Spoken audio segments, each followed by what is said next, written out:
জানাহাদ দুল্লি, জানাহুন মানে পাকা, জানাহুন মানে বাজু, দুল্লি মানে বিনয়ের পাকা। আল্লাহ রাব্বুল আলামিন বুঝাইতে চান ওয়াখফিদ লাহুমা জানাহাদ-দুল্লি মিনার রাহমা। ও দুনিয়ার বান্দা বান্দিরা, তোমাদের মা বাবার অধিকার, চতুর্থ নম্বর অধিকার হইল মা বাবার সামনে বিনয়ের পাকা সবিনয় অবনত করো। ফাসসিরিনে কেরামগণ বলেন এই আয়াতের ব্যাখ্যা হইল মা বাবা যখন তোমাদেরকে ডাকে মা বাবার সামনে তোমরা দম্ভ ভরে দাঁড়াবে না, বরং বিনয় নম্রতার সাথে সামনে দাঁড়াতে হবে। দেখছেন না বর্তমান সমাজের মধ্যে বাবা মা ডাক দিলে সন্তান তো হয়েছে আপনি আধুনিক জাগতিক শিক্ষায় শিক্ষিত, পিএইচডি করা মনে করেন। মা ডাক দিলে বাবা এদিকে আয়, একবার দুইবার ডাক দিলে পরে সামনে কা ধমক মেরা ধরে, কিও ফেরা ফেরা করো করে, ভালো লাগে না? মারে ধমক মেরা ধরে, বাবারে ধমক মেরা ধরে, কথা বলেন এমন করে কি করে না? ভাইয়েরা আমার, আল্লাহ নিষেধ করেছেন, হারাম করেছেন না, বরং তোমাদের মা বাবার কাছে যাইবা, মা ডাক দিছে বাবা ডাক দিয়েছে, তার কাছে সামনে বিনয়ের সাথে, একদম বিনয়ের সাথে নম্রতার সাথে। তুমি যদি পিএইচডি করা হয়ে থাকো, তুমি যদি বিসিএস ক্যাডার হয়ে থাকো, তোমাকে মানতে হবে, তোমাকে বিশ্বাস করতে হবে তোমার এই বাবা যদিও মূর্খ, যদিও রিকশা চালক, যদিও দিনমজুর, তুমি বিসিএস ক্যাডার কি হইছে বুঝতে হবে। এই লোকটা তোমার সামনে যে বাবা দাঁড়িয়ে আছে রিকশা চালক হতে পারে, এ বিসিএস ক্যাডারের বাবা। জোরে বলেন ঠিক কি না? আপনি বিসিএস ক্যাডার করেছেন, অহংকার এসে গেছে, মা বাবা গরিব অসহায় দিনমজুর, এই জন্য মা বাবার পরিচয় দেয় না। কথা বলেন ঠিক কি না? ভাইয়েরা আমার, না না, মা এবং বাবা এদের চেয়ে আপন কেউ হতে পারে না।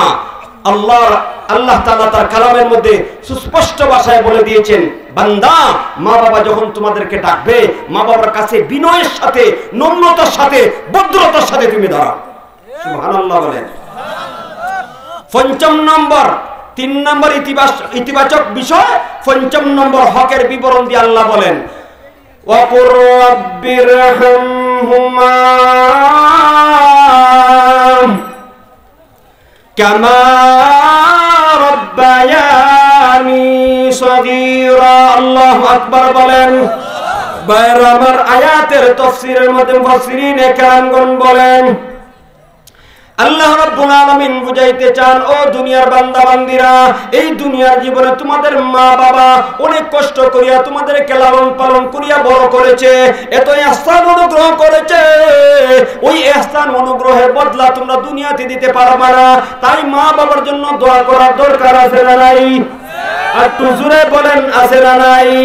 আল্লাহ রাব্বুল আলামিন বুঝাইতে চান ও দুনিয়ার বান্দা বান্দিরা, মা বাবার ইহসানে বদলা দেওয়া যাবে না, মা বাবার ইহসানে বদলা দেওয়ার মতন সুযোগ নাই। তাই তোমরা আল্লাহর কাছে দোয়া করবে রব্বিরহামহুমা কামা রাব্বায়ানি সগীরা। প্রভু হে, আপনি আমার মা বাবার উপরে এমন ভাবে দয়া করেন, মায়া করেন, যেমনি ভাবে তারা ছোটবেলায় আমার উপরে দয়া করেছিল। সুবহানাল্লাহ। ভাইরা আমার, মুফাসসিরিনে কেরামগণ বলে আয়াতের তাফসীরের মধ্যে উল্লেখ করে দেওয়া হয়েছে এটা শুধু তারা দুনিয়াতে জীবিত থাকা অবস্থায় দোয়া না, বরং জীবিত অবস্থায় দোয়া করতে হবে। মৃত্যুবরণ করিয়া যখন মা বাবা কবরবাসী হয়ে যায়, ওই সময় মা বাবার জন্য দোয়া করা দরকার আছে না নাই? ওলামায়ে কেরামগণ বলেন সন্তান মা বাবার জীবদ্দশায় শুধু খেদমত করবে, মা বাবার খেদমত করবে, মা বাবার অধিকার শুধু জীবদ্দশায় না, বরং মা বাবার মৃত্যুবরণ করিয়া কবরের মধ্যে চলে যাওয়ার পরও তাদের হক বাকি থাকে। ভাইয়েরা আমার, লক্ষ্য করে শুনেন, উলামায়ে কেরামগণ আয়াতের তাফসীরের মধ্যে উল্লেখ করে দিয়েছেন আল্লাহর বান্দা বান্দিরা মা বাবা যখন কবরে চলে যায়, ওই সন্তানরা যখন কবরের কাছে গিয়া সূরা ইয়াসিন তেলাওয়াত করিয়া মার জন্য বাবার জন্য দোয়া করে, রব্বে করিম সন্তানের দোয়া কবুল করিয়া মা বাবার কবরে আযাবকে আল্লাহ ক্ষমা করিয়া দে। মা বাবার জন্য দোয়া করা দরকার আছে নি ভাই? ইতিবাচক নেতিবাচক 2টি, ইতিবাচক 3টি, মোট 5টি বিষয় আল্লাহ উল্লেখ করে দিয়েছেন। 5টা বিষয়ে যদি কেউ লক্ষ্য করে মা বাবার হক অধিকার আদায় করে তার পুরস্কার আছে না নাই? ভাইয়েরা আমার, কি পুরস্কার পাবেন আল্লাহ কোরআনুল কারীমের মধ্যে উল্লেখ করেছেন, নবীজি হাদিসের মধ্যে উল্লেখ করেছেন। সময় পাইলে বলবো, তবে একটা কথা না বললেই নয়, সেটা হইল যদি আপনি বড় শিক্ষিত হয়ে মা বাবাকে অবহেলা করিয়া খেদমত না করেন, তাদের অধিকার থেকে তাদেরকে বঞ্চিত করিয়া বৃদ্ধাশ্রমে পাঠিয়ে দেন, আপনাকে কি পরিণাম বরণ করতে হবে এই মর্মে একটা ঘটনা বলতে চাই। শুনতে রাজি আছেননি? যতই নামাজ পড়েন না কেন, যত বড় মসজিদের খতিব আর ইমাম সাহেব হন না কেন, যত ইবাদত বندگی করেন না কেন, মা বাবার সাথে যদি সম্পর্ক ভালো না থাকে, তাহলে আপনার এই ইবাদত আপনাকে জান্নাতে পৌঁছাইতে পারবে না। ঠিক নেই ভাইয়েরা আমার? হাদিসের কিতাবের মধ্যে উল্লেখ করে দেওয়া হয়েছে, একটা ঘটনা বলবো নি। নবীর সাহাবী আলকামা রাদিয়াল্লাহু তাআলা আনহু সাকরাতুল মউত শুরু হয়ে গিয়েছে, কিন্তু তার বিবি তার কাছে বসিয়া কালেমা পড়ে, কালেমার তালকিন করে, কিন্তু কোনোভাবেই তিনি কালেমা পড়তে পারে না। ভাইয়েরা আমার, হাদিসের কিতাবের মধ্যে উল্লেখ করে দেওয়া হয়েছে আলকামা রাদিয়াল্লাহু তাআলা আনহার স্ত্রী দূরে চলে গেলেন নবীজির কাছে। নবীজির খেদমতে যাইয়া বলতে লাগলেন, ইয়া রাসূলুল্লাহ, ইয়া হাবিবাল্লাহ, আল্লাহর নবী গো, আপনার সাহাবী আলকামা মৃত্যুর পদযাত্রী, সাকরাতুল মউত শুরু হয়ে গিয়েছে। আমি তার কাছে বসিয়া কালেমার তালকিন করি, কিন্তু লক্ষ্য করে দেখেছি কোনোভাবেই তিনি কালেমা পড়ে না। নাউজুবিল্লাহ বলেন। ভাইয়েরা আমার, আল্লাহর নবী যখন তার সাহাবীর রিপোর্ট শুনলেন, সঙ্গে সঙ্গে সাহাবীদেরকে পাঠায়া দিলেন। বেলাল রাদিয়াল্লাহু তাআলা আনহুকে পাঠায়া দিলেন। আল্লাহর নবী বেলাল রাদিয়াল্লাহু তাআলা আনহুকে লক্ষ্য করে বলে, বেলাল যাও যাও, আমার সাহাবী আলকামার বাড়িতে যাইয়া খবর নিয়ে দেখো আমার সাহাবী আলকামা কেন কালেমা পড়তে পারে না। ভাইয়েরা আমার, আল্লাহর নবীর সাহাবী আলকামা রাদিয়াল্লাহু তাআলা আনহুর বাড়িতে বেলাল রাদিয়াল্লাহু তাআলা আনহু চলে গেলেন। বাড়িতে যাইয়া আলকামা রাদিয়াল্লাহু তাআলা আনহুর কাছে বসিয়া বারবার কালিমা তালকিন করে মৃত্যুর উপযুক্ত বেন সাহাবী আলকামা বারবার কালিমা তালকিন করা হয়, কিন্তু লক্ষ্য করা যায় আলকামা কিছুতেই কালিমা পড়তে পারে না। বেলাল রাদিয়াল্লাহু তাআলা আনহু অবস্থা দেখার পরে দৌড়িয়ে আবার আল্লাহর নবীর কাছে চলে আসলেন। আল্লাহর নবীর কাছে এসে বলতে লাগলেন, ওগো নবীজি, আপনার সাহাবী আলকামা মৃত্যুর পদযাত্রী, আমি তার নিকটে বসিয়া বারবার কালেমা তালকিন করেছি, কিন্তু লক্ষ্য করে দেখেছি কিছুতেই তিনি কালেমা পড়তে পারে না। নবীজি দয়ার নবী, উম্মতের দরদি, ঠিক কিনা ভাই বলেন? একটু জোরে বলেন ঠিক কিনা? কেমন দরদি ছিলেন, সারাটা জীবন তিনি উম্মতি উম্মতি বলেছেন। একটা হাদিস তো না বললেই নয়, নবীজি হাদিসের মধ্যে উল্লেখ করে দেওয়া হয়েছে আল্লাহর হাবিব হযরত ইব্রাহিম আলাইহিস সালামের কথা কুরআনুল কারীমের মধ্যে উল্লেখ করে দেওয়া হয়েছে। ইব্রাহিম আলাইহিস সালাম বলতেন, রাব্বি ইন্নাহুন্না আদলাল্লা কাসীরাম মিনান নাস ফামান তাবিআনি ফাইন্নাহু মিন্নি ওয়া মান আসানি فإنك غفور رحيم।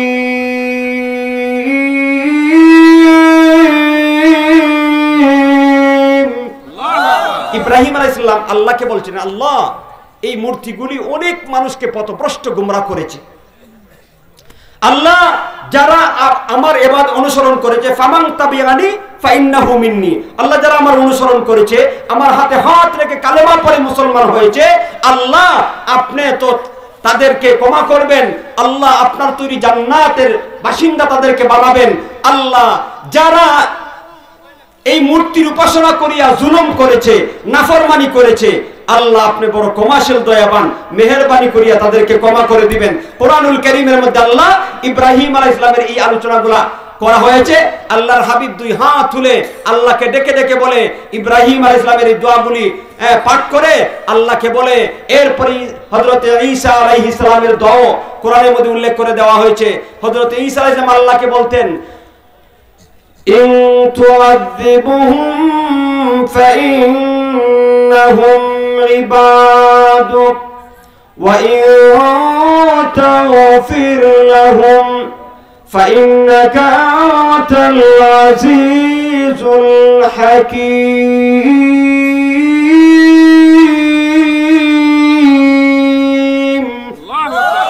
আল্লাহ বলেন, হযরত ঈসা আলাইহিস সালাম আল্লাহকে বলেন, আল্লাহ এই আমার উম্মত পাপিষ্ঠ যারা আছে এদেরকে যদি আপনি ইন তুআযিবুহুম শাস্তি দেন, দেওয়ার ক্ষমতা আছে যেহেতু এরা আপনারই গোলাম, ঠিক কিনা ভাই?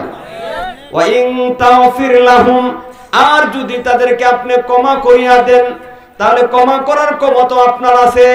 পাপিষ্ঠ বান্দাদেরকে যদি আপনি ক্ষমা করিয়া দেন, কোন মানুষ, কোন ব্যক্তি, কোন দল, কোন জাতি আপনাকে এই প্রশ্ন করার অধিকার রাখে না, হে আল্লাহ এই পাপিষ্ঠদেরকে কেন ক্ষমা করলে? প্রশ্ন করার ক্ষমতা কারো আসেনি? একটু জোরে বলেন, আসেনি? ভাইরা আমার, হাদিসের কিতাবের মধ্যে উল্লেখ করে দেওয়া হয়েছে, আল্লাহর নবী বিশ্ব নবী রাহমাতুল লিল আলামিন ইব্রাহিম আলাইহিস সালামের দোয়া পড়ে, হযরত ঈসা আলাইহিস সালামের দোয়া পড়ে, এরপরে তিনি বলে, আল্লাহুম্মা উম্মতি, আল্লাহুম্মা উম্মতি, আল্লাহু আকবার বলেন। আল্লাহর হাবিব চিন্তাযুক্ত অবস্থায় রয়েছেন। আল্লাহ রাব্বুল আলামিন নবীর চিন্তা ভালো লাগেনি। নবীর অন্তরের মধ্যে ব্যথা লাগলে আল্লাহ বরদাস্ত করতে পারে না। জিবরিল আলাইহিস সালামকে প্রেরণ করিয়া জিজ্ঞেস করে, ও জিবরিল, যাও যাও আমার নবীর কাছে চলে যাও, নবীকে জিজ্ঞেস করো আমার নবী কেন ভারাক্রান্ত, চিন্তাযুক্ত কেন? বায়ার আমার, জিবরিল আলাইহিস সালাম আল্লাহর নবীর কাছে এসে বলতে লাগলো, ইয়া রাসূলুল্লাহ, ইয়া হাবিবাল্লাহ, আল্লাহর নবী গো, আল্লাহ রাব্বুল আলামিন আমাকে প্রেরণ করেছেন আপনার কাছে। আল্লাহ জানতে চায় আপনি কেন চিন্তাযুক্ত। আল্লাহর হাবিব বিশ্ব নবী রাহমাতুল লিল আলামিন জিবরিলকে বলেন, ও ভাই জিবরিল, আল্লাহুম্মা উম্মতি, আল্লাহুম্মা উম্মতি, আমার উম্মতের কি হবে? আমার উম্মতের চিন্তায় চিন্তাযুক্ত হইয়া আমি পেরেশান। বায়ার আমার, আল্লাহর নবী সাল্লাল্লাহু আলাইহি সাল্লামের কাছ থেকে রিপোর্টগুলো নিয়া জিবরিল আলাইহিস সালাম আল্লাহর কাছে বলতে লাগলেন, ওগো আল্লাহ, আপনার বন্ধুর উম্মতের জন্য চিন্তাযুক্ত, উম্মতের মুক্তি চায়, উম্মতের নাজাত চায়, উম্মতের সফলতা চায়। সুবহানাল্লাহ। নবী উম্মতের দরদি, নবী উম্মতের কান্ডারি, আর উম্মত নবীর সাথে গাদ্দারি করে। কথা বলেন ঠিক কিনা? নবীর সুন্নতকে নিয়ে কটাক্ষ করে, নবীর আদর্শ গ্রহণ করতে ভালো লাগে না। তার বড় ভালো লাগে মেসির আদর্শ গ্রহণ করা, মেসিকে আইডল বানিয়েছে। কথা বলেন ঠিক কিনা? বর্তমান যুব সমাজ দেখেন না, ম্যারাডোনা, রোনাল্ডো আর মেসি, এগুলো তাদের আইডল, এদেরকে অনুসরণ করে, এদের আদর্শ গ্রহণ করিয়া চলে, অথচ এই সবগুলো হলো বেঈমান, কাফের, ইহুদি, খ্রিস্টান। কথা বলেন ঠিক কিনা? আল্লাহ কোরআনুল কারীমের মধ্যে বলে দিয়েছেন, ইয়া আইয়ুহাল্লাযীনা আমানু লা তাত্তাখিযুল ইয়াহুদা ওয়ান নাসারা আউলিয়া। ইহুদি আরবিতে ইহুদি, নাসারা খ্রিস্টান। আল্লাহ সুস্পষ্ট ভাষায় বলে দিয়েছেন, ও দুনিয়ার ইমানদার বান্দা-বান্দীরা, এই দুনিয়ার জীবনে ইহুদি খ্রিস্টানকে বন্ধু রূপে গ্রহণ করিও না, কারণ ইহুদি খ্রিস্টান কোনদিন মুসলমানদের বন্ধু হতে পারে না। কথা বলেন ঠিক কিনা? তার বাস্তব প্রমাণ ফিলিস্তিনের দৃশ্যগুলি দেখছেন আপনারা। এই পর্যন্ত প্রায় 25,000 আপনি মুসলমানদেরকে শহীদ করে দিয়েছে। গোটা দুনিয়া থেকে প্রতিবাদের জ্বর বইতেছে, যুদ্ধ বন্ধের ঘোষণা আসতেছে, কিন্তু এই নেতানিয়াহু, যার রাষ্ট্রপ্রধান, এই নেতানিয়াহু বুড়ি আঙ্গুল বিশ্বকে দেখাইয়া মুসলমানদেরকে নিধন করতেছে। এটাই প্রমাণ করে ইহুদি খ্রিস্টান মুসলমানদের বন্ধু হতে পারে না। ও আমার যুবক মুসলমান ভাইয়েরা, আর কিভাবে বুঝাবো আমি জানি না। ইহুদি খ্রিস্টানদেরকে আদর্শ হিসাবে গ্রহণ করেছি। আল্লাহর নবী সারাটা জীবন উম্মতি উম্মতি বলে কেঁদেছেন, এখনো কবরের মধ্যে শুয়ে শুয়ে উম্মতের ফিকির করে। ওই উম্মতের ওই নবীর আদর্শ ভালো লাগে না। ধিক্কার এই সমস্ত উম্মতের প্রতি। কথা বলে ভাইরা আমার, আল্লাহর নবী সাইয়্যিদুল মুরসালিন ভালো লাগলো না। বেলাল রাদিয়াল্লাহু তাআলা যখন এই রিপোর্ট দিলেন, নবীজি পেরেশান হয়ে গেলেন। আমার সাহাবী কালেমা ছাড়া মৃত্যুবরণ করবে, কাফের বেঈমান হয়ে যদি মৃত্যুবরণ করে মরতে দেরি হবে, জাহান্নামবাসীদের হতে দেরি হবে না। কথা বলেন ঠিক কি না? এজন্য আল্লাহর নবী পেরেশান হয়ে গেলেন, চিন্তা করলেন কোন জায়গার সমস্যা। এরপরে এক সাহাবীকে বললেন, ও আমার সাহাবী, অনুসন্ধান করে দেখো তো আলকামার মা বাবা আছে কিনা। ভাইয়ের আমার, হাদিসের কিতাবের মধ্যে উল্লেখ করে দেওয়া হয়েছে, ওই সাহাবী আল্লাহর নবীকে লক্ষ্য করিয়া বলে, ওগো নবীজি, আমি জানি আলকামার ব্যাপারটা। আলকামার বাবা অনেক আগে মৃত্যুবরণ করে দুনিয়া ছেড়ে চলে গিয়েছে। ওগো নবীজি, আলকামার মা বিদ্যা মা এখনো দুনিয়াতে জীবিত আছে। ওগো নবীজি, আমি বিষয়টা জানি। আলকামার মা আলকামার সাথে থাকে না, তার সাথে বরাবরই হয় না, তার সাথে মনের মিল নাই, যার কারণে আলকামার মা বৃদ্ধ অবস্থায় আরেকজনের বাড়িতে থাকে। ভাইয়ার আমার, আল্লাহর নবী সাহাবীর কথা শ্রবণ করিয়া বুঝতে পেরেছেন সমস্যা কোন জায়গায়। কথা বলেন ঠিক কিনা? আল্লাহর নবী সাহাবীকে প্রেরণ করিয়া বললেন, ও আমার সাহাবী, আলকামার মার কাছে তুমি চলে যাও, যে আমি নবীর সালাম দিবা। সালাম দেওয়ার পরে তাকে বলবা, সে যদি গায়ে শক্তি থাকে, আমার খেদমতে আসার মতন সুযোগ থাকে, তাহলে সে যেন আমার কাছে চলে আসে। আর যদি বার্ধক্যের কারণে আমি বিশ্ব নবীর কাছে আসার ক্ষমতা না রাখে, তাহলে আমি নবী হইয়া আলকামার মার কাছে পৌঁছিয়া যাব। ভাইয়ের আমার, ওই সাহাবী যখন আলকামার মার কাছে নবীজির কথাগুলি বললেন, আল্লাহর নবীর কথা শ্রবণ করার পরে আলকামা রাদিয়াল্লাহু তাআলা আনহুর মা তো মুসলমান, ঠিক কিনা? তার অন্তরের মধ্যে নবীর ভালোবাসা আছে না নাই? আলকামার মা যখন নবীজির কথাগুলি শুনতে পারলেন, লক্ষ্য করে বললেন, ও আল্লাহর নবীর সাহাবী, আমি বড় অসুস্থ, বার্ধক্যজনিত কারণে অনেক রোগে আক্রান্ত, আমার গায়ে শক্তি নাই। এরপরও আমি আল্লাহর নবীর কাছে অনেক কষ্ট করে হলে যাইব, কারণ আমি আল্লাহর নবী আমার কাছে আসার চেয়ে আমি কষ্ট করে আল্লাহর নবীর কাছে পৌঁছে যাওয়া এটা অধিকার রাখে, ঠিক কিনা? ভাইয়ের আমার, অনেক কষ্ট করে আলকামার মা নবীজির খেদমতে চলে গেলেন। আল্লাহর নবী বিশ্ব নবী রাহমাতুল লিল আলামিন আলকামার মাকে লক্ষ্য করে বলেন, ও আলকামার মা, বলো না তোমার ছেলে আলকামা কেমন লোক? মা বলে, ওগো নবীজি, আমার ছেলে আলকামা অনেক ভালো মানুষ। সুবহানাল্লাহ। দেখছেন, একে মা বলে।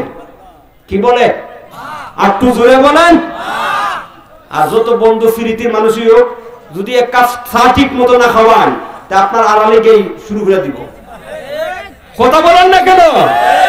খাওয়াইবেন বালা, খাওয়া বন্ধ, শেষ, সব সুনাম আপনার ধ্বংস করে ফেলবে। আর মা, আল্লাহু আকবার, মা মাই। কথা বলেন ঠিক কিনা?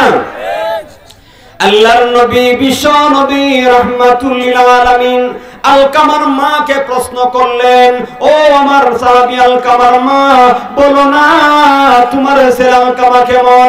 আল্লাহর নবী বিশ্ব নবী রাহমাতুল লিল আলামিনকে লক্ষ্য করে আলকামার মা বলে, ওগো নবীজি, আমার ছেলে আলকামা অনেক ভালো মানুষ, নামাজি, রোজাদার, অনেক নফল নামাজ পড়ে, অনেক দান খয়রাত করে। আল্লাহর নবী বলেন, ও আলকামার মা, আমি ওই বিষয়টা জানতে চাই না, আমার সমস্ত সাহাবী আমলওয়ালা, ঠিক কিনা? আমি জানতে চাই তোমার সাথে ছেলের সম্পর্ক কেমন। মেইন পয়েন্ট হইছে সেন্টার, ঠিক বলেন না? ঠিক কিনা? আলকামার মা বলে, ওগো নবীজি, আলকামা আপনার সাহাবী, আমার ছেলে অনেক ভালো মানুষ, কিন্তু আমি মা, এই আমার সাথে তার সম্পর্কটা ভালো না।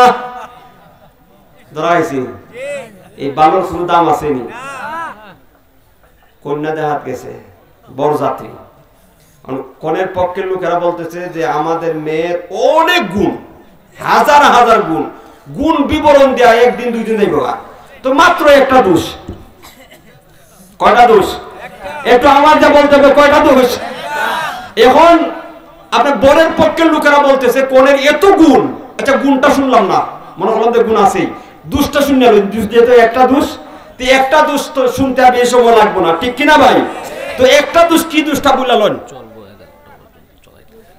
একটা দোষ কি একটা দোষ এটা এটা বললেন তখন বলতেছে গুণ তো অনেক গুণ আছে একটা দোষ সেই দোষটা হইলো যে বিয়ের আগে একটা সন্তান হয়েছিল কি বিষয়টা কেমন হইল কথা বলেন সব গুণ আছে তো যত গুণ 100 200 300 গুণ গুণ আছে যতই নামাজ পড়েন না কেন যতই রোজা রাখেন না কেন দান খয়রাত আর কল্যাণমূলক ভালো কাজ যতই করেন না কেন মা বাবার কলিজায় যদি আঘাত দেন আপনার নামাজ রোজা হজ যাকাত দুইটারও দাম নাই জোরে বলেন ঠিক কিনা ভাইয়ের আমার আল্লাহর নবী বিশ্ব নবী রাহমাতুল লিল আলামিন বলেন ও আলকামার মা বুঝতে পেরেছি তোমার সাথে সম্পর্ক ভালো না এই কারণেই আমার আলকামা মৃত্যুর পদযাত্রী বারবার কালেমার তালকিন করা হয় কিন্তু সে কালেমা পড়তে পারে না ও আলকামার মা আমি নবী রিকোয়েস্ট করলাম দয়া করিয়া তোমার সন্তান আলকামাকে ক্ষমা করিয়া দাও মার মনের মধ্যে কষ্টের পরিমাণটা একটু বেশি ছিল এই জন্য একটু আপনি প্রথম দিকে আলকামার মা নবীজিকে বলেন ইয়া রাসূলুল্লাহ দয়া করে আপনি রিকোয়েস্ট করবেন না কারণ আমার কলিজার মধ্যে অনেক ব্যথা পেয়েছি আলকামাকে আমি ক্ষমা করতে পারি না নবীজি সিদ্ধান্ত নিলেন ও আমার সাহাবীরা কোথায় আছো আসো তোমরা কাঠ সংগ্রহ করো আগুন ধরায়া দাও আলকামার মা বলে ইয়া রাসূলুল্লাহ ইয়া হাবিবাল্লাহ ওগো নবীজি কাঠের মধ্যে আগুন ধরায়া কি করবেন আল্লাহর হাবিব বলেন আলকামার মা তুমি যেহেতু ছেলেকে ক্ষমা করবা না তো ছেলে তো কালেমা ছাড়া মৃত্যুবরণ করবে আর কালেমা ছাড়া মৃত্যুবরণ করলে জায়গা কোথায় জোরে বলেন জায়গা কোথায় জাহান্নামের আগুন দুনিয়ার আগুনের মধ্যে ব্যবধান আছে না নাই 70 গুণ ব্যবধান আল্লাহর নবী হাদিসের মধ্যে বলে দিয়েছেন এই দুনিয়ার আগুনের 70 গুণ উত্তপ্ত হবে জাহান্নামের আগুন নাউজুবিল্লাহ ভাইয়ের আমার আল্লাহর নবী বিশ্ব নবী রাহমাতুল লিল আলামিন বলেন ও আলকামার মা তুমি যদি তোমার ছেলেকে ক্ষমা না করো মৃত্যুবরণ করার সঙ্গে সঙ্গেই জাহান্নামী হয়ে যাবে জাহান্নামের আগুনে জ্বলবে তাই আমি কাঠ সংগ্রহ করিয়া আগুন ধরাইয়া তুমি মার সামনে আমি ছেলেকে দুনিয়ার আগুন দ্বারা পুরাইয়া শেষ করিয়া দেব মা তখন চিৎকার করে বলে উঠল ইয়া রাসূলুল্লাহ ইয়া হাবিবাল্লাহ ওগো নবীজি আমি আমার সামনে সন্তানকে আগুনে পুরাইবেন আমি মা হইয়া এটা বরদাস্ত করতে পারবো না ভাইরা আমার এই হাদিসটা পড়ার পরে আমার কলিজার মধ্যে অনেক কষ্ট পেয়েছি মা সন্তানকে কত ভালোবাসে গভীরভাবে লক্ষ্য করেন মার মতন আপন এই পৃথিবীতে আর কেউ নাই ঠিক কিনা বলেন আলকামার মা নবীজিকে লক্ষ্য করে বলে ইয়া রাসূলুল্লাহ ইয়া হাবিবাল্লাহ আমার ছেলে আমার সাথে খারাপ আচরণ করার কারণে আমি কলিজার মধ্যে ব্যথা পেয়েছি আপনি তাকে আমার চোখের সামনে এই কারণে আগুন দ্বারা পোড়াবেন আমি মা হইয়া এটা বরদাস্ত করতে পারি না ওগো নবীজি আপনাকে আমি সাক্ষী রেখে বললাম আমার ছেলেকে আর আগুনে পোড়াইতে হবে না আর আগুনে পোড়াইতে হবে না বরং এই মুহূর্তে আমি আপনাকে সাক্ষী রেখে বললাম আমার ছেলেকে আমি এই মুহূর্তে ক্ষমা করে দিলাম ভাইয়ের আমার হাদিসের শেষাংশে উল্লেখ করে দেওয়া হয়েছে আল্লাহর নবী বিশ্ব নবী রাহমাতুল লিল আলামিন বেলাল রাদিয়াল্লাহু তাআলা মুকে আবার পাঠায়া দিলেন, ও বেলাল এবার গিয়ে লক্ষ্য করে দেখো আমার সাহাবী আলকামা কালেমা পড়তে পারে কিনা। আল্লাহর নবীর সাহাবী বেলাল রাদিয়াল্লাহু তাআলা আনহু আল্লাহর নবীর সাহাবী আলকামার বাড়িতে যখন পৌঁছে গেছেন, কাছাকাছি করে ঢুকবেন, এই মুহূর্তে লক্ষ্য করে খেয়াল করে শুনেন আলকামা রাদিয়াল্লাহু তাআলার জবানের মধ্যে উচ্চারিত হইতে লাগলো, আশহাদু আল্লা ইলাহা ইল্লাল্লাহু ওয়া আশহাদু আন্না মুহাম্মাদান আবদুহু ওয়া রাসূলুহু। আল্লাহু আকবার। কালেমা নসিব হয়ে গেছে। আল্লাহর নবী বলেন, মান কানা আখিরু কালামিহি লা ইলাহা ইল্লাল্লাহ দাখালাল জান্নাহ। আল্লাহু আকবার। নবীজি বলেন, মৃত্যুর পূর্বে যার কালেমা হবে, জীবনের শেষ কথা যার কালেমা হবে লা ইলাহা ইল্লাল্লাহ মুহাম্মাদুর রাসূলুল্লাহ, এই কালেমা পড়ে যারা মৃত্যুবরণ করবে সঙ্গে সঙ্গে আল্লাহর তৈরি জান্নাতের মধ্যে প্রবেশ করবে।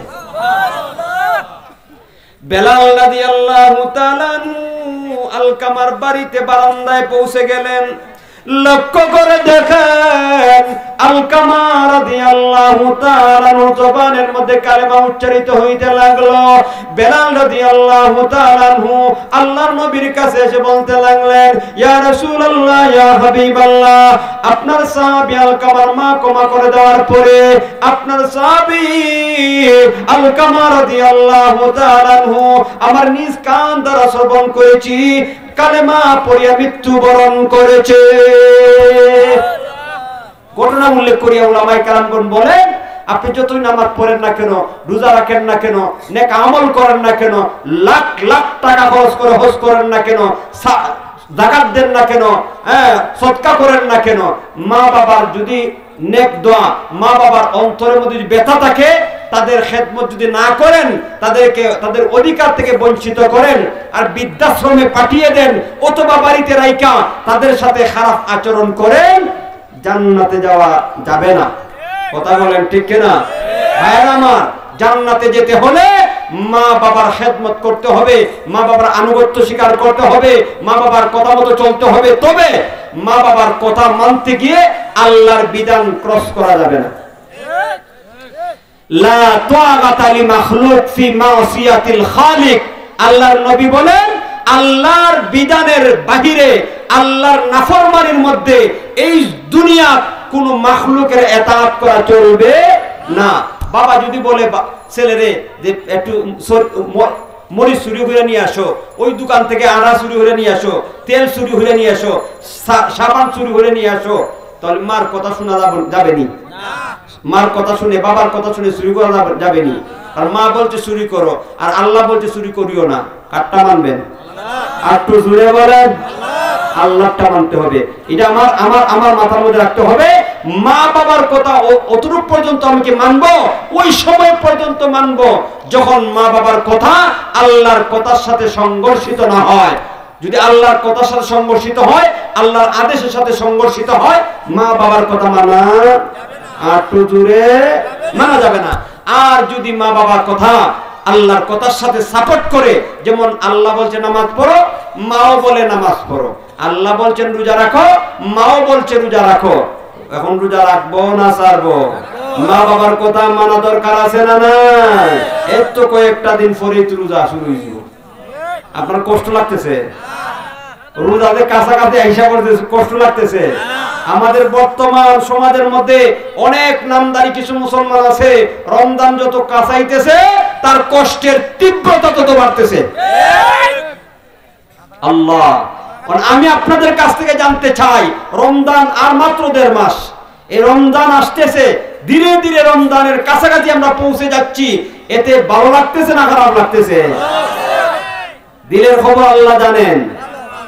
কিন্তু অনেক মুসলমান, হিন্দু ও মুসলমানের কথা বলছি না, অনেক মুসলমান, এই সমাজের মুসলমান, নামদারি মুসলমান, মুসলমান নামে কলঙ্ক, যত রমজান কাছাইতেছে তার কষ্টের তীব্রতা তত বাড়তেছে। আর অনেক বন্ধু বান্ধবের কাছে বলে এই তো কষ্টের দিন এসে গেছে গা, নাউজুবিল্লাহ। রমজানকে কষ্টের দিন মনে করে, অথচ রমজান মুবারক, রমজান রহমতের মাস, মাগফিরাতের মাস। রমজান হইল ক্ষমার মাস। এই মাসের মধ্যে আল্লাহর পক্ষ থেকে বান্দার উপরে রহমত বরকত নাজিল হয়। এই জন্য আল্লাহ ওয়ালারা রমজানের 2 মাস আগ থেকে একটা দোয়া করে। কোন দোয়াটা করে বলবো নি? এই দোয়াটা আপনারাও করবেন, আজকেতেই করবেন। যারা করছেন তো আলহামদুলিল্লাহ, যারা দোয়া করেন নাই আজকে থেকে আমি দোয়া বলে দিচ্ছি। আপনারা যারা আরবিতে বলতে পারেন আরবিতে বলবেন, আরবিতে যারা বলতে পারেন না বাংলায় বলবেন। আল্লাহুম্মা বারিক লানা ফি রাজব ওয়া শাবান ওয়া বাল্লিগনা রমাদান। এর আগে শুনছেন নি দোয়াটা? হ্যাঁ, পারেননি আপনারা? আরবি কে আপনি সন্তুষ্ট করতে পারেন, তাদের মন সন্তুষ্ট করতে পারেন। তারা খুশি হইয়া যদি আপনার জন্য দোয়া করে তাহলে আপনার সম্মান মর্যাদা বাড়বে না কমবে? জোরে বলেন, বাড়বে না কমবে? কি পরিমাণ বাড়বে? কোরআন থেকে একটা ঘটনা বলি। ঘটনা তো অনেক লম্বা, আমার কতটুকু সময় দিচ্ছে কে জানি। ঘটনা বলবো নি? আচ্ছা, বক্তা আইলেই বাস শেষ আমার আলোচনা, বক্তা আসলেই শেষ। আপনি আমার এই ঘটনা থেকে বুঝতে পারছেন যে মা বাবার খেদমত যদি না করি, মা বাবা অসন্তুষ্ট থাকে, তাহলে আমার বন্দেগী করে কোনো লাভ হবে না, আমার স্থান হবে জাহান্নাম। এই জন্য মা বাবাকে খুশি করতেই হবে। কথা বলেন, আর তো জোরে বলেন ঠিক কিনা? মা বাবাকে খুশি করতেই হবে। যাদের মা বাবা এমন অবস্থা যে আপনি অসন্তুষ্ট অবস্থা, তারা মারা গেছেন, এখন কবরবাসী হয়ে গেছেন, আমার আলোচনা শ্রবণ করার পরে আপনার দিলের মধ্যে অনুশোচনা তৈরি হইল, হাই আফসোস, আমি তো আমার মা বাবাকে কষ্ট দিয়েছিলাম। মৃত্যুর পূর্বে তারা মনের ব্যথা, মনের কষ্ট নিয়ে কবরবাসী হয়ে গেছেন, এখন তাদের কাছ থেকে মাপ পাওয়ার কোন সুযোগ আছে না নাই? কথা বলেন, আছে না নাই? হ্যাঁ, কি আছে? কিভাবে? উলামায়ে কেরামগণ বলেন, যদি আপনি এমন সন্তান হয়ে থাকে যে আপনি তাদের জীবদ্দশায় ব্যবহারে কথায় কষ্ট দিয়েছেন, আর তারা আপনার পক্ষ থেকে কষ্ট নিয়ে বুকের মধ্যে, কলিজার মধ্যে কষ্ট নিয়ে মৃত্যুবরণ করে কবরবাসী হয়ে গেছেন, এখন আপনি বুঝতে পেরেছেন ভুল করেছেন, তো উলামায়ে কেরামগণ বলেন আপনার জন্য উচিত প্রতিদিন তাদের জন্য দোয়া করা, কিছু সদকা করা, আল্লাহর কাছে বলা, আল্লাহ 2 রাকাত নামাজ যদি পারেন, 2 রাকাত নামাজ মার জন্য, বাবার জন্য নামাজ পড়িয়া দোয়া করবেন, সদকা করবেন, কিন্তু টাকা পয়সা দান খয়রাত করবেন, এবং কবরের কাছে যদি পারেন কবরের কাছে গিয়া দোয়া করবেন আল্লাহর কাছে, আল্লাহ আমার মার কবরে আযাব মাফ করিয়া দাও, আল্লাহ আমার বাবার কবরে আযাব মাফ করিয়া দাও। এবং মা বাবার বন্ধু বান্ধব দুনিয়ার মধ্যে আছে না, তাদের সাথে উত্তম ব্যবহার করা, তাদেরকে হাদিয়া দেওয়া, তাদেরকে দাওয়াত খাওয়ানো, এবং